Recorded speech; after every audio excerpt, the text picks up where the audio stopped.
Cela devait être une simple visite aux eaux, un soleil chaleureux, une foule bruyante, des poussettes débordantes de collation. Mais dans l'enclos des gorilles, Amara ne bougeait pas. Tapie dans le coin le plus reculé, elle était recroquevillée, fixant le sol comme si elle attendait quelque chose. Les soigneurs l'observaient à distance, murmurant des nouvelles dans leur talkie-walkie. Elle n'a rien mangé, ne réagit pas. Cela fait des semaines. La plupart des visiteurs passaient sans s'arrêter. Mais un garçon s'arrêta. Il posa sa main contre la vitre, et tout changea. Pendant des semaines, Amara n'avait réagi à rien. Ni aux soigneurs, ni aux autres gorilles, ni aux interminables rangées de visiteurs qui tapaient sur la vitre en criant son nom. « Elle n'est plus la même depuis qu'elle a perdu son petit », murmura un soigneur derrière la barrière. « Je crois qu'elle abandonne. » Cela faisait 3 mois. 3 mois depuis cette nuit où son bébé avait cessé de respirer. 3 mois depuis qu'Amara avait hurlé de douleur dans tout l'enclos. Elle avait serré le petit corps sans vie contre elle, refusant de le lâcher. Finalement, les employés étaient intervenus. Depuis, elle ne criait plus, ne mangeait plus, jusqu'à aujourd'hui. Un groupe d'écoliers se pressait près de l'enclos. Bavardage, bousculade. La plupart jetaient à peine un regard à Amara. Mais un petit garçon, 7 ans peut-être, resta immobile. Il ne créa pas. Il ne fit pas de geste. Il se planta simplement devant la vitre, comme attiré par une force invisible. Il s'appelait Milo. Il posa doucement sa main contre la vitre. Et pour la première fois depuis des semaines, Amara leva la tête. D'abord à peine perceptible, un frémissement dans les doigts, une légère inclinaison du crâne massif. Puis son regard croisa celui du garçon. Électrisant. Ses yeux, autrefois éteints, se fixèrent aux siens. Ensuite, un pas lourd, puis un autre. Amara traversa l'enclos, lentement, prudemment. Des parents retinrent leur souffle. Cela faisait plus d'1 mois qu'elle ne s'était pas approchée de la vitre. Elle se tenait maintenant juste devant. Son souffle embuait le verre. Puis elle leva la main. Doucement, avec détermination, elle la posa contre la vitre, exactement là où reposait celle de Milo. Paume contre paume. Milo ne bougea pas. Les spectateurs restèrent figés. Certains souriaient, d'autres froncèrent les sourcils. Le moment semblait presque sacré. Un soigneur transmit par radio « Amara vient de s'approcher d'un visiteur. Première interaction depuis 31 jours. » Un autre plissa les yeux. « Ce garçon, il me rappelle quelqu'un. » Mais personne ne soupçonnait ce qui se passait réellement. Personne ne savait qu'Amara avait déjà vu ce visage et que cela allait tout changer. La main d'Amara resta immobile contre la vitre. Ses doigts immenses écartés, Milo imitait son geste. Sa petite paume aplatie contre le verre embué. Leurs regards se croisèrent, comme s'ils partageaient un secret que nul autre ne pouvait comprendre. La foule grossissait, les téléphones crépitaient, les flashs illuminèrent la scène. Mais Amara ne voyait que Milo. La responsable, Dana, arriva rapidement. Son talkie-walkie grésillait dans sa main. En voyant l'enclos, elle s'arrêta net. « Pas depuis le bébé », murmura-t-elle. « Pas une seule fois. » Dana s'approche. Son front se plissa. L'attitude d'Amara n'était pas simplement attentive. Elle était reconnaissante, concentrée, émotive, presque humaine. Puis Amara commença à gesticuler de sa main libre. D'abord, cela semblait aléatoire. Les doigts se tordaient, se détendaient, mais Dana reconnut les signes. De simples gestes, appris lors des entraînements de liaison affective pendant la grossesse. Raide, maladroit, mais intentionnel. « Elle essaie de dire quelque chose », souffla Dana. Le garçon pencha la tête intrigué, sans peur. Sa main ne bougeait pas. Sa mère, Hélène, s'approcha. « Milo », dit-elle doucement. « Viens, mon chéri. » Mais il ne bougea pas. Dana se retourna, observant Hélène. « Comment s'appelle votre fils ?»« Milo Matthews », répondit Hélène, déconcertée. Dana se figea. Un frisson lui parcourut l'échine.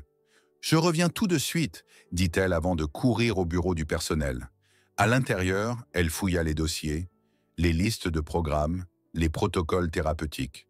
Elle remonte plusieurs années en arrière. Un nom, un programme. À l'époque, des parents avec de jeunes enfants observaient des gorilles gestantes. Création de liens, proximité émotionnelle. Dana trouva le journal de bord. Helen Matthews, visite hebdomadaire, Fils, Milo. Programme interrompu après la perte d'un petit. Les mains de Dana tremblaient. Elle trouva une vieille photo, un tout petit en sweat rouge, la main contre la vitre. De l'autre côté, Amara, enceinte. De retour à l'enclos. Amara était toujours assise devant Milo, sa main contre la vitre, ses yeux rivés sur lui. Dana comprit. Ce n'était pas de la curiosité. C'était un souvenir. Et ce n'était que le début. Dana retourna en hâte à l'enclos. La photo tremblait dans sa main, son cœur battait à tout rompre. La foule était toujours là, mais une nouvelle forme de silence régnait, solennelle, chargée d'émotion. Amara n'avait pas bougé d'un centimètre. Milo était assis en tailleur devant la vitre, comme si c'était l'endroit le plus naturel du monde. Dana s'agenouilla à côté de la mère d'Hélène. « Tu te souviens de vos visites ici, il y a des années ?» Hélène acquiesça lentement. « Oui, quand Milo était tout petit. Je traversais une période difficile. Quelqu'un m'avait parlé d'un programme du zoo, une forme de soutien émotionnel par les animaux. Je n'y croyais pas vraiment, mais lui, il adorait ça. » Dana lui montra la photo. Hélène eut un souffle coupé. « C'est nous !» Milo se pencha pour observer l'image. Son regard se fit songeur. « C'est moi !» murmura-t-il. « Amara était enceinte à l'époque, » expliqua Dana. « Elle t'a accordé plus d'attention qu'à quiconque. Tu étais là, chaque semaine. » Milo fronça les sourcils. « Je m'en souviens pas. »« Mais Amara, si, » dit doucement Dana. Soudain, Amara commença à bouger, lentement, mais avec une intention claire. Elle s'affaissa davantage au sol, presque couchée, puis se mit à frapper doucement la vitre d'un motif lent et régulier. 3 coups, une pause, 2 coups. Encore et encore. Milo cligna des yeux, puis ses doigts se mirent à bouger d'eux-mêmes. Toc, toc, toc, pause, toc, toc. Les lèvres d'Amara s'entr'ouvrirent légèrement. Un grondement sourd, guttural, s'échappa de sa gorge, un son qu'on n'avait plus entendu depuis des mois. Dana retint son souffle. « C'était leur jeu, » murmura-t-elle. « C'était leur jeu à l'époque. » Milo la regarda avec de grands yeux. « Elle m'a manqué ?» Dana avala sa salive. « Je crois qu'elle ne t'a jamais oublié. » La foule n'était plus curieuse. Elle était émue. Certains s'essuyèrent les yeux. Un père serra sa fille contre lui. Puis Amara fit quelque chose d'inattendu. Elle se mit à se balancer, lentement, d'avant en arrière, ses bras massifs repliés vers elle, ne tenant rien, ou peut-être quelque chose d'invisible. Milo l'observa en silence. « Elle fait comme si j'étais son bébé », murmura-t-il. Personne ne le contredit. Peut-être avait-il raison. Hélène s'agenouilla auprès de son fils. Sa main effleura son épaule. « Mon cœur, c'est bon, Amara, » dit doucement Milo. « Je suis là maintenant. » Et d'une certaine manière, cela suffisait. Amara s'allongea, la tête posée sur son bras, les yeux fermés. Non pas de tristesse, de paix. Le matin céda sa place à midi, mais ni elle ni Milo ne quittèrent leur place. Les visiteurs se firent plus rares, la zone fut isolée. Pas de plaisanterie, pas de selfie. Juste le léger tapotement des doigts de Milo contre la vitre. Dana restait à côté, transmettant calmement à la radio. Aucun signe d'agitation, signe vitaux stable. L'appétit est revenu. Alors pourquoi cela semble-t-il si fragile ? Répondit son assistante. Et s'il ne revenait pas ? Dans l'enclos, Amara commença à ramasser des morceaux de tissu, des lambeaux d'un vieux jouet. Elle les empila soigneusement près de la vitre. Dana l'aperçut et murmura « Elle construit un nid. Elle prépare un lit pour lui. » Hélène observait la scène, les mains sur la bouche. Milo leva les yeux vers Dana. « Je peux lui donner quelque chose ?» Dana hésita, puis acquiesça. Milo sortit de son sac un doudou, un éléphant usé, avec une oreille déchirée. Il le pressa contre la vitre. Amara se figea. Son regard se fixa sur la peluche. Puis elle leva lentement la main et imita le geste. Paume contre verre, paume contre éléphant. Un léger grondement. Puis elle prit ces morceaux de tissu et les posa avec soin sur le reflet de la peluche, comme pour la couvrir. Dana se tourna vers Hélène. « Elle est devenue mère. Je crois qu'elle pense qu'il est revenu vers elle. » La voix d'Hélène n'était qu'un souffle. « Et s'il repart ?» Au bureau administratif, le personnel débattait. Est-ce sain? Est-ce dangereux? Que se passera-t-il si Amara rechute, si Milo cesse de venir, et si l'attachement devient obsession? Dana s'opposa. Elle guérit, lentement, avec douceur, et le garçon est la clé. Un plan se dessina, visite hebdomadaire, surveillée, non seulement pour Amara, pour Milo aussi, car depuis cette rencontre, lui aussi avait changé. Son sommeil, son appétit, sa manière de parler, tout s'était amélioré. Hélène le confirma. Elle n'avait pas vu cette lueur dans les yeux de son fils depuis longtemps. La semaine suivante, Milo revint. Amara l'attendait déjà. Cette fois, il apporta un dessin. Amara tenant un bébé gorille et un garçon debout à ses côtés. Lorsqu'il le montra à travers la vitre, Amara poussa un petit grognement. Elle s'approcha et appuya son front contre le verre. Milo fit de même. Pendant un instant, il n'y avait plus de soigneurs, plus de barrières, plus d'années écoulées. Juste une proximité, de l'amour et un souvenir. La vidéo d'Amara et Milo se répandit comme une traînée de poudre. En quelques heures, la vidéo devint virale. Un gorille, un garçon, des retrouvailles silencieuses après des années. Des millions de personnes virent Amara presser son front contre la vitre, une peluche dans les bras, se balançant doucement près d'un enfant qu'elle n'avait jamais oublié. Les commentaires affluaient. Certains parlèrent de miracles, d'autres de preuves de la mémoire émotionnelle des animaux. Des psychologues prirent la parole, les talk shows lancèrent des débats. Mais ceux qui étaient réellement présents savaient, c'était vrai. Dans l'enclos, Amara attendait chaque jour près de la vitre. Milo venait désormais chaque semaine, accompagné de soigneurs et de sa mère. À chaque visite, Amara le saluait par des mouvements doux et maîtrisés. Aucun cri, aucune agitation. Seulement le rythme paisible d'une mère qui avait retrouvé son rôle. Dana observait tout cela à distance. Elle revit, déclara-t-elle lors d'une réunion spéciale devant le conseil. Elle ne fait pas que survivre, elle vit. Le conseil resta d'abord sceptique. Un lien émotionnel entre un animal et un humain. Mais les preuves étaient trop évidentes. Les vidéos, les témoignages des soigneurs, les changements chez Milo. Ainsi, des fonds supplémentaires furent accordés. De nouveaux stimuli thérapeutiques, de nouveaux jouets, un accompagnement ciblé, voire la relance de l'ancien programme de lien émotionnel. Mais une ombre persistait dans les pensées de Dana. Et si Milo cessait un jour de venir? Cette question ne la quittait pas. Amara était stable, mais fragile. Ses progrès étaient étroitement liés au garçon.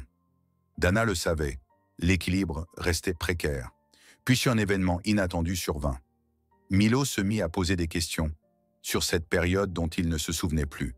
Hélène, sa mère, finit par lui dire la vérité. « Nous avons aussi perdu quelqu'un », dit-elle doucement en lui montrant une vieille photo. Un homme souriant tenant le bébé Milo dans ses bras. « Ton père.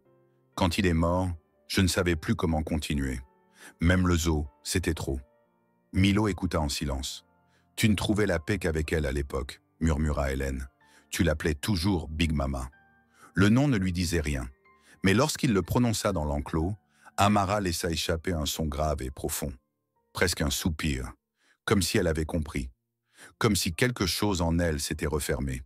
À partir de ce moment-là, Milo commença à dessiner. Chaque jour, Amara avec lui. Amara et son bébé. Amara regardant à travers la vitre. Dana rassemblait les croquis et les accrochait discrètement dans la salle du personnel. Certains employés s'arrêtaient devant, silencieux pendant de longues minutes. « Il est sa conclusion », dit un jour Dana à voix basse. « Ou bien c'est elle, la sienne ?» Par un après-midi gris, Milo arriva avec un dernier dessin. Amara, grande et fière, tenant la main d'un petit gorille. Un bébé. Dana s'agenouilla à ses côtés. « Nous en avons trouvé un », dit-elle. Milo leva les yeux. « Un bébé gorille, orphelin, jeune, effrayé. Nous pensons qu'elle est prête. » Le jour de l'arrivée, le personnel retint son souffle. On ouvrit la caisse avec précaution. Amara observait. Le petit sortit, tremblant, les yeux grands ouverts. Seul. Fragile. Amara bougea, ni vite, ni avec hésitation, mais avec calme. Elle s'approcha du bébé, s'assit et le laissa se blottir contre elle. Puis, pour la première fois depuis la perte de son petit, elle l'enlaça. Une étreinte lente, maternelle. Dehors, Milo regardait, les larmes aux yeux. Il ne toucha pas la vitre. Il murmura « Tu n'as plus besoin de me manquer ». Dana était à ses côtés. Elle resta silencieuse. Inutile d'ajouter quoi que ce soit. Les semaines passèrent. Amara et le bébé formaient un duo. Ils devenaient plus forts, plus joueurs. Elle s'adaptait avec douceur et constance. Milo venait toujours, parfois avec un jouet, parfois un dessin. Et chaque fois, Amara l'attendait déjà à la vitre. Le public parla longtemps encore de cette histoire, d'un lien, de mémoire et de guérison. Que feriez-vous si un gorille reconnaissait votre visage après toutes ces années? L'histoire d'Amara nous rappelle que le chagrin s'enracine profondément, mais que l'amour va encore plus loin, au-delà des espèces, au-delà du silence, même au-delà du temps. Si cette histoire vous a touché, cliquez sur « J'aime », abonnez-vous et partagez-la avec quelqu'un qui a besoin de croire à nouveau en la connexion. Avez-vous déjà vu un animal faire quelque chose de vraiment inoubliable? Racontez-le nous dans les commentaires. À bientôt. Restez bienveillants, restez curieux et n'oubliez jamais, certains liens ne se brisent jamais.